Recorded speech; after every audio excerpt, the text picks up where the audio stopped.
हम भी चाहते हैं कि और हो। ऐसा नहीं है कि ये इस हुकूमत का आखिरी साल है। दरअसल हुकूमत का पहला साल अब मुकम्मल हो गया है, 4 साल बाकी हैं। इंशाल्लाह जो काम हमने किए हैं वो लोगों के सामने है। जो वादे हमने लोगों के साथ किए हैं हम उन वादों पे कायम हैं। और मैंने पहले दिन से कहा, आप हमें हफ्ता, महीना, 6 महीने, साल इसमें मत तोलिए। हमने 5 साल का एजेंडा लोगों के सामने रखा है। 5 साल के बाद हम अपना हिसाब किताब लोगों के सामने रखेंगे और लोग अपना फैसला उस वक्त सुनाएंगे। उमर साहब, महबूब मुफ्ती ने कंडीशनल सपोर्ट रखा है राज्यसभा इलेक्शंस के लिए, क्या कुछ मैंने उसका जवाब जम्मू में दिया। आज सुबह कुलगाम में भी मैंने उसके हवाले से बात की। बिल, कोई भी बिल स्पीकर साहब की मंजूरी के बाद हाउस में पेश हो, कोई ऐसा बिल जिससे कि जम्मू कश्मीर के आवाम को फ़ायदा होगा, मेरी हुकूमत कम अज़ कम उसमें कोई रुकावट नहीं बनेगी। लेकिन कौन सा बिल कब हाउस में पेश होगा ये हम में से कोई ऑनरेबल एमएलए तय नहीं कर सकता। ये सिर्फ और सिर्फ स्पीकर साहब तय करते हैं। स्पीकर साहब तय करें, बिल आ जाए, हम ज़रूर उस बिल पे गौर, न सिर्फ गौर बल्कि जैसे मैंने कहा, हम कोई रुकावट बन के सामने नहीं आएंगे। उमर साहब जिस तरह सामने आएंगे, बड़गाम और नगरोटा अभी है टाइम ना, 2-3 दिन है।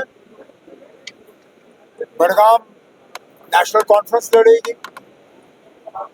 नगरोटा के लिए हमने कांग्रेस से कहा है कि अगर वो इस इलेक्शन में अपना उम्मीदवार खड़ा करना पसंद करेंगे तो हम कांग्रेस के उम्मीदवार को नगरोटा में सपोर्ट करने के लिए तैयार हैं। कांग्रेस ने अपने हाईकमांड से इस चीज़ के लिए इजाज़त मांगी है।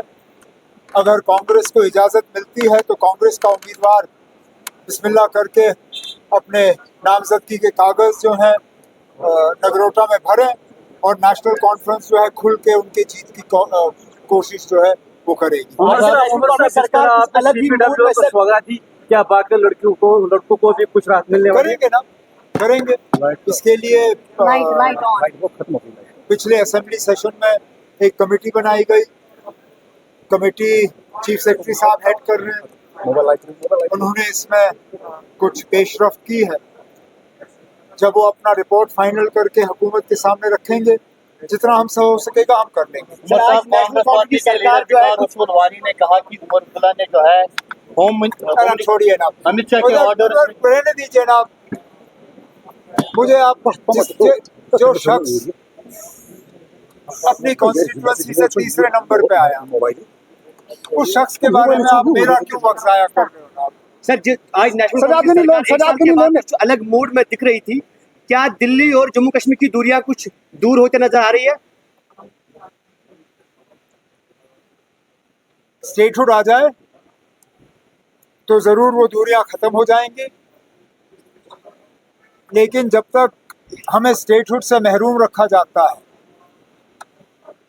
हमारे बिजनेस रूल्स कहीं नहीं, एडवोकेट जनरल कहीं नहीं, कई सारे ऐसे इदारे जिन पे इलेक्टेड गवर्नमेंट का कंट्रोल होना चाहिए लेकिन वो कंट्रोल हमें वापस नहीं मिला, तो उन हालात में कुछ दूरियां तो रहेंगी।